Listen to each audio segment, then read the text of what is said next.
Hello friends, welcome back to my YouTube channel. आज की इस वीडियो में हम लोग समास को पढ़ने वाले हैं।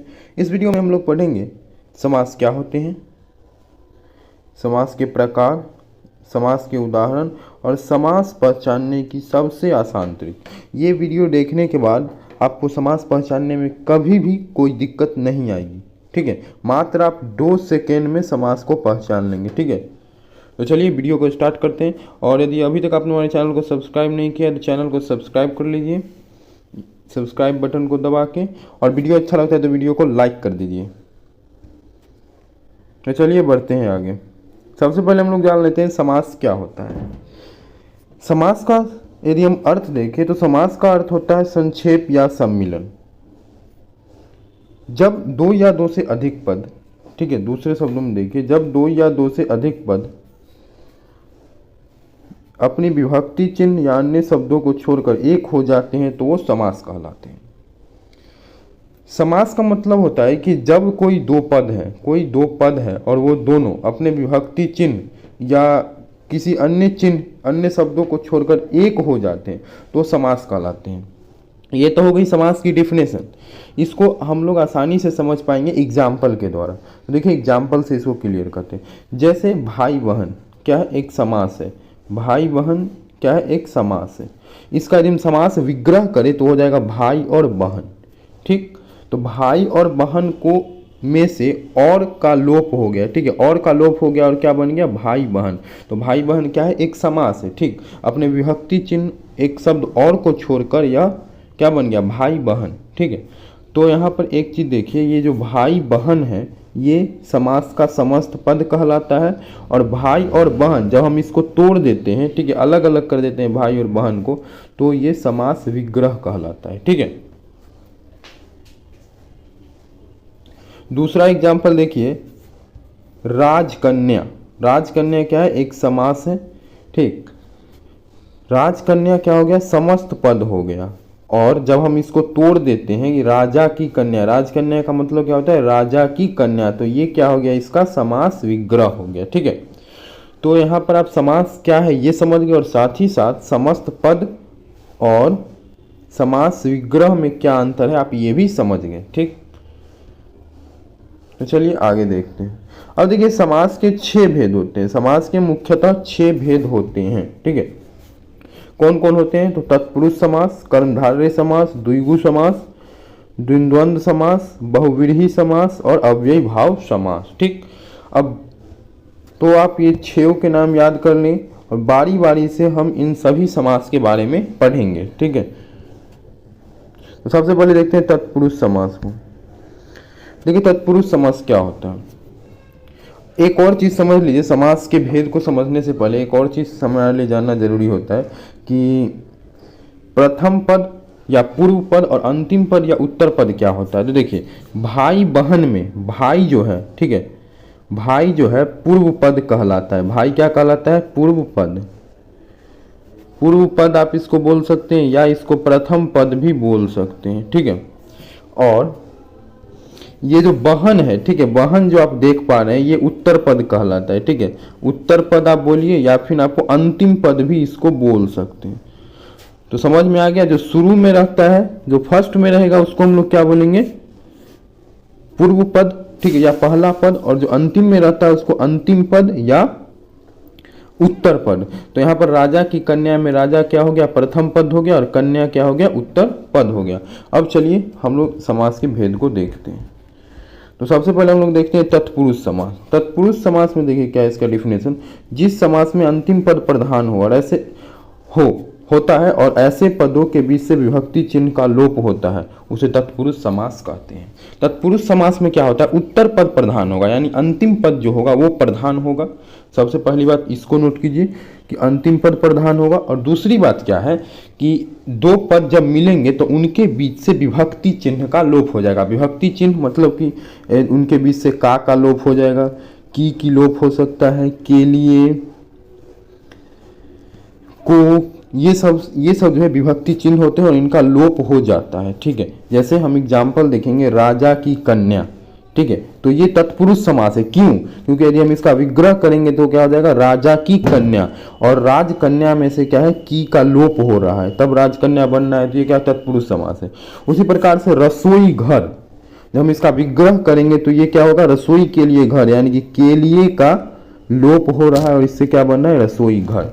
यानी कि जब के लिए, की, ऐसे विभक्ति चिन्हों का लोप हो पदों के बीच से, तब हम समझेंगे कि ये तत्पुरुष समास है। और एग्जाम्पल देखिए तो अच्छे से समझ पाएंगे। ये देखिए, राजकन्या, राजा की कन्या, यहाँ की का लोप हो रहा है, ठीक है, यहाँ पर की का लोप हो रहा है, ठीक है। और देखिए यहाँ पर देह चोर, देह से चोर, तो से का लोप हो रहा है तो तत्पुरुष समास हो जाएगा। रोग मुक्त, रोग से मुक्त, से का लोप हो रहा है तो ये भी क्या हो जाएगा, तत्पुरुष समास। रसोई घर, रसोई के लिए घर, रसोई घर को तोड़ेंगे तो क्या हो जाएगा, रसोई के लिए घर, तो यहाँ के लिए का लोप हो रहा है तो रसोई घर भी क्या हो जाएगा, तत्पुरुष समास। उसी प्रकार से देखिए स्नान घर, रस भरा, रस से भरा, यहाँ से का लोप हो रहा है। शिवालय, शिव के लिए आलय, यहाँ से के लिए का लोप हो रहा है, ठीक है।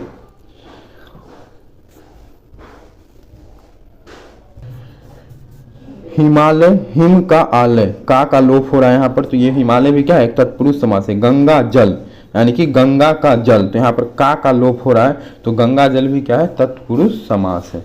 तो मुझे उम्मीद है कि आप तत्पुरुष समास को आसानी से समझ गए होंगे, ठीक है। तो सीधी सी बात है कि तत्पुरुष समास का उत्तर पद प्रधान होता है, एक बात तो ये जान लीजिए, ठीक। और दूसरी बात ये कि दो पद जब मिलेंगे तो उनके बीच से क्या होगा, विभक्ति चिन्ह का लोप हो जाएगा, ठीक है। ये देखिए जैसे ये, चलिए अब आगे बढ़ते हैं। दूसरा है कर्मधारय समास। कर्मधारय समास क्या होता है, वह समास जिसका उत्तर पद प्रधान होता है तथा प्रथम पद विशेषण और दूसरा पद विशेष्य या उपमावाचक होता है, उसे कर्मधारय समास कहते हैं। कर्मधारय समास में भी उत्तर पद प्रधान होता है, यानी कि अंतिम पद प्रधान होगा। और इसको पहचानने का नियम क्या है कि प्रथम पद इसका विशेषण होगा, ठीक है, प्रथम पद जो होगा वो क्या होगा, विशेषण, और दूसरा पद होगा वो विशेष्य होगा या उपमावाचक होगा। अब विशेषण और विशेष्य क्या आपको पता होगा, विशेषण क्या होता है कि संज्ञा या सर्वनाम की विशेषता बतलाने वाले शब्द को विशेषण कहते हैं, जैसे नीला हो गया, तेज हो गया, लाल हो गया, ठीक है, तो ये विशेषण हो गया। और जिस शब्द की विशेषता बतलाई जाती है उसे विशेष्य कहते हैं। जैसे कि नीला कमल, तो कमल कैसा है, नीला, तो कमल की विशेषता बतलाई जा रही तो कमल क्या हो जाएगा, विशेष्य। लाल कलम, तो कलम क्या है, विशेषण, कलम क्या है, विशेष्य, और लाल क्या है, विशेषण, लाल कलम, ठीक। उजली गाय, तो गाय यहाँ पर विशेष्य है और उजली क्या है, विशेषण है। तो विशेषण और विशेष्य समझ गए। अब चलिए हम लोग कर्मधारय समास की एग्जाम्पल की बात करते हैं। जैसे देख लीजिए, पहला एग्जाम्पल है नील कमल। नील कमल को यदि हम खंडित करेंगे, विग्रह करेंगे तो क्या हो जाएगा, नीला कमल। नीला क्या है, विशेषण है, और कमल क्या है, विशेष्य है, नीला कमल। तो नीला कमल क्या हो जाएगा, कर्मधारय समास हो जाएगा, ठीक। पीताम्बर, पीत अंबर, तो पीत क्या है, विशेषण है, और अंबर क्या है, विशेष्य है, इसलिए पीताम्बर क्या हो जाएगा, कर्मधारय। लौह पुरुष, लोहे के समान पुरुष, यहाँ पर उपमावाचक है, ये देखिए कैसा पुरुष, तो लोहे के समान पुरुष, ठीक है। तो लौह पुरुष क्या हो जाएगा, कर्मधारय समास। यानी इसका सीधा समझ लीजिए कर्मधारय समास का, जब आप पूछते हैं कैसा शब्द का जो आंसर आएगा, ठीक है, जैसे आप पूछते हैं कैसा कमल, तो नीला कमल, कैसा अंबर, पीतंबर, कैसा पुरुष, लौह जैसा पुरुष, तो कैसा करके प्रश्न बनाने पर जो उत्तर मिलेगा जिस समास में, वह समास क्या हो जाएगा, कर्मधारय समास हो जाएगा, ठीक है। चलिए बढ़ते हैं नेक्स्ट। कर्मधारय समास का और उदाहरण देख लीजिए, नीलकमल, पीताम्बर, नेत्रकमल, महाकाव्य, महापुरुष, नवयुवक, ज्ञान सागर, घनश्याम। अब चलिए आगे बढ़ते हैं।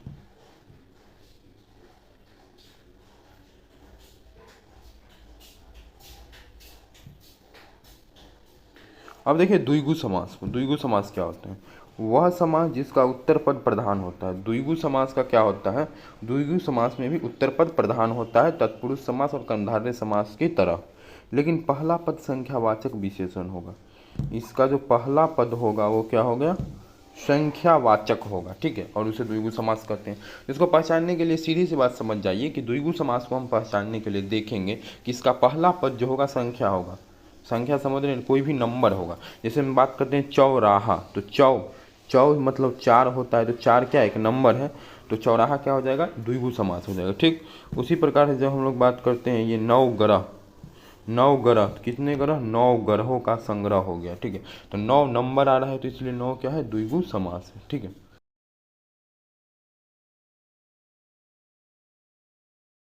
तो द्विगु समास को पहचानने की सबसे आसान ट्रिक है कि नंबर देखिए और बता दीजिए कि वो क्या है, द्विगु समास है।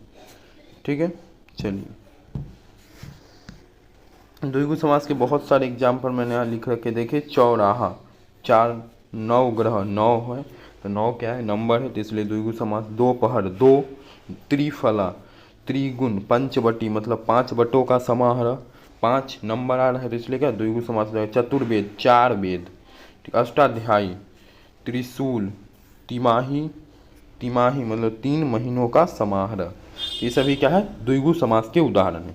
द्विगु समास को देखिए, द्विगु समास जैसा कि यहाँ लिखा हुआ है, द्विगु समास, द्विगु, द्विगु से दो जैसा फील हो रहा है कि नहीं, द्विगु सुनने में हमको लग रहा है दो जैसा, तो समझ जाइए द्विगु जब भी बोला जाए तो द्वि मतलब दो मतलब संख्या। ठीक है, तो ऐसे करके आप पहचान सकते हैं द्विगु समास को। अब चलिए आगे देखते हैं द्विंद्वंद समास। द्विंद्वंद समास का क्या है, वह समास जिसका दोनों पद प्रधान होगा। द्विंद्वंद समास एक ऐसा समास है जिसका दोनों पद प्रधान होता है और शब्दों के बीच से और, अथवा, तथा, एवं, या जैसे शब्द का लोप होता है, उसे द्विंद्वंद समास कहते हैं। मतलब कि यहाँ पर हम क्या क्या नोट करेंगे कि पहली बात, द्विंद्वंद समास का दोनों पद प्रधान होता है, और दूसरी बात, जो दो पद मिलकर द्विंद्वंद समास बनाएंगे उनके बीच से और, अथवा, तथा, एवं, या जैसे जो शब्द होंगे उनका लोप हो जाएगा। ठीक है, इन शब्दों का क्या होगा, लोप होगा शब्दों के बीच। जैसे हम देखते हैं माता पिता, तो माता और पिता, यहाँ और का लोप हो गया है। पाप पुण्य, पाप और पुण्य, और का लोप हुआ है। गौरी शंकर, गौरी और शंकर। राजा रानी, राजा और रानी, मतलब बोलने पर दोनों में लय बन रहा है। ठीक है, माता पिता, पाप पुण्य। ठीक है, ये क्या है, एक पेयर टाइप के हो गए। और द्विंद्वंद समास को दोनों सेम है कि नहीं, फर्स्ट वाला और सेकेंड वाला दोनों प्रधान होता है, तो सीधा से समझ जाइए यहाँ पर द्विंद्वंद है। ठीक है, द्विंद्वंद है तो पहला भी द है, दूसरा भी द है, दोनों सेम है। ठीक, तो मतलब दोनों पद प्रधान होगा, इससे आप याद रख सकते हैं कि दोनों पद प्रधान होगा द्विंद्वंद में। ठीक है, और यहाँ पर आपको एक और द्विंद्वंद समास को पहचानने में मदद करेगा, ये वाला चिन्ह आपको देखने को मिलेगा, तब ऑलमोस्ट समझ जाइए कि द्विंद्वंद समास ही है। ठीक है, अब चलिए आगे बढ़ते हैं। बहुव्रीहि समास, वह समास जिसका कोई भी पद प्रधान नहीं होता और दोनों पद गौण होते हैं तथा समस्त पद से किसी अन्य पद का बोध होता है, उसे बहुव्रीहि समास कहते हैं। देखिए बहुव्रीहि समास क्या होता है कि बहुव्रीहि समास में कोई भी पद प्रधान नहीं होता, ना ही प्रथम पद और न ही उत्तर पद, दोनों पद गौण होते हैं, और कि दोनों पद से कोई अर्थ ही नहीं निकलता है और दोनों पद मिलके किसी तीसरे शब्द की ओर इशारा करते हैं। ठीक है ना, तो बहुव्रीहि समास को हम कैसे पहचानेंगे कि हम देखेंगे दोनों पद से किसी तीसरे पद की ओर इशारा होता है तो हम समझेंगे कि वह बहुव्रीहि समास है। जैसे लंबोदर, तो लंबोदर कहने से क्या अर्थ निकलता है, लंबोदर गणेश को कहा जाता है, तो लंबोदर से एक तीसरा अर्थ निकल रहा है, दूसरा अर्थ, इसलिए लंबोदर क्या है, बहुव्रीहि समास है। उसी प्रकार से देखिए दशानन, दशानन रावण को कहा जाता है, तो दशानन से दूसरा अर्थ निकल रहा है रावण, इसीलिए दशानन क्या हो जाएगा, बहुव्रीहि समास हो जाएगा। ठीक है, उसी प्रकार से देखिए बीना पानी, बीना पानी सरस्वती को कहा जाता है, तो बीना पानी भी क्या हो जाएगी, बहुव्रीहि समास। त्रिलोचन उसी प्रकार नीलंबर। ठीक है, तो बहुव्रीहि समास को आप अच्छी तरह से समझ गए होंगे। अब चलिए अव्ययी भाव समास को देखते हैं। अव्ययी भाव समास, वह समास जिसका पूर्व पद प्रधान होता है तथा पूर्व पद अव्यय होता है, उसे अव्ययी भाव समास कहते हैं। छोटा सा डिफिनेशन है अव्ययी भाव समास का कि अव्ययी भाव समास में क्या होगा, पूर्व पद की प्रधानता होती है तथा जो पूर्व पद होता है वो अव्यय होता है। अव्यय क्या होता है, अव्यय का रूप नहीं बदलता है, यानी कि उसका लिंग और वचन नहीं बदलता है। ठीक है, उसी को क्या कहते हैं, अव्यय कहते हैं। जैसे एग्जाम्पल देखिए आमरण, तो आमरण को हम लोग क्या लिखेंगे, आ जोड़ मरण।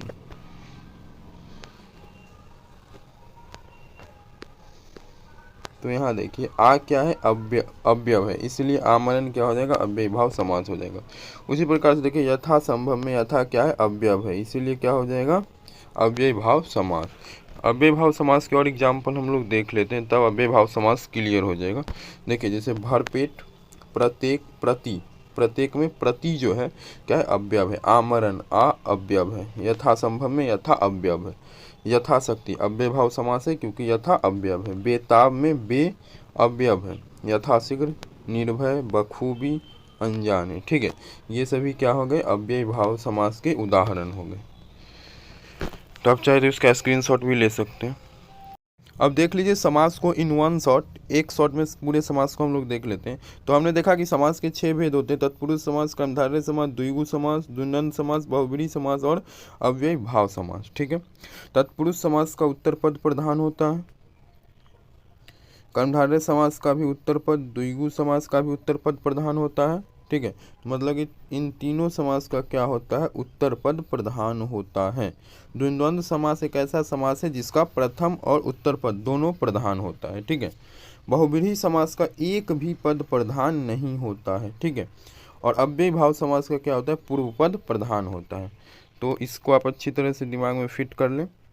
ठीक है, अब देखिए तत्पुरुष समास क्या है। तत्पुरुष समास को आप कैसे पहचानेंगे कि इनके पदों के बीच से कारक चिन्ह का लोप होता है। ठीक है ना, जैसे का, के लिए, की, इन सब का लोप हुआ। जैसे कि हम देखते हैं रसोई घर, तो इसका यदि विग्रह करेंगे तो रसोई के लिए घर, तो यहाँ के लिए का विलोप हो रहा है, इसलिए रसोई घर क्या है, तत्पुरुष समास है। उसी प्रकार शिवालय। अच्छा देखिए कर्मधारय समास को कैसे पहचानेंगे कि इसका प्रथम पद विशेषण और दूसरा पद विशेष से होता है। ठीक है, जैसे नील कमल, तो नीला कमल, नीला क्या है, विशेषण है, और कमल क्या है, विशेष से। जैसे कैसा कमल, तो नीला कमल। जब कैसा करके प्रश्न बनाने पर उत्तर हमें मिल जाए तो क्या हो जाएगा, कर्मधारय समास हो जाएगा। ठीक है, अब देखिए द्विगु समास। द्विगु जैसा कि दुई, दुई दो, संख्या का यहाँ बोध हो रहा है, जान लीजिए कि इसका पहला पद क्या हो जाएगा, संख्या हो जाएगा द्विगु समास का। जैसे चौराहा, मतलब 4 राहों का संग्रह, तो 4 है, संख्या है, इसलिए चौराहा क्या है, द्विगु समास। पंचवटी मतलब 5 बट, 5 बटों का संग्रह, 5 है, संख्या है, इसलिए 5 पंचवटी क्या हो जाएगा, द्विगु समास। अब देखिए द्वंद्व समास, तो यहाँ पर दो है, यानी कि सेम वाला, इसका प्रथम पद भी और उत्तर पद दोनों प्रधान होता है, इनके बीच में और रहता है, यानी जोड़ी बनती है। जैसे माता पिता का जोड़ा है, पाप पुण्य, इनके बीच से और का लोप हो रहा है। ठीक है, तथा का भी लोप हो सकता है, एवं का लोप होगा, द्वंद्व समास। बहुव्रीहि समास क्या होगा कि ये समस्त पद से किसी अन्य पद का बोध होगा। ठीक है, जैसे कि हम जब बोलते हैं दशानन, तो दशानन से रावण का बोध होता है, तो इसलिए दशानन क्या है, बहुव्रीहि समास। बीना पानी यानी सरस्वती, तो ये क्या है, बहुव्रीहि समास है। ये सभी क्या हो गए, इसके उदाहरण हो गए बहुव्रीहि समास के। अब देख लीजिए अव्यय भाव समास को। अव्यय भाव समास जब बोलते हैं तो इसका क्या होता है, पूर्व पद अव्यय होता है। अव्यय भाव समास पूर्व पद अव्यय, जैसे पूर्व पद होगा यथा होगा, भर हो सकता है। ठीक है, प्रति हो सकता है, तो ये क्या होगा, इसका अव्यय भाव समास का पूर्व पद अव्यय होगा। जैसे देख लीजिए यहाँ पे एक उदाहरण, यथाशक्ति, यथा क्या है, अव्यय है। ठीक है, प्रत्यक्ष, प्रति, प्रति जोड़ तो प्रति क्या है, अव्यय है, इसीलिए यथाशक्ति और प्रत्यक्ष क्या हो जाएंगे, अव्यय भाव समास हो जाएंगे। तो आप चाहे तो इसका स्क्रीनशॉट भी ले सकते हैं, एग्जाम के टाइम में आप एक शॉट में इसका रिवीजन कर सकते हैं पूरे समास का। ठीक है फ्रेंड, तो वीडियो अच्छा लगा तो वीडियो को लाइक कर दीजिए, और चैनल पर पहली बार आए तो चैनल को सब्सक्राइब कर लीजिए, क्योंकि यहाँ इस टाइप का वीडियो आते रहते हैं। ठीक है, थैंक यू।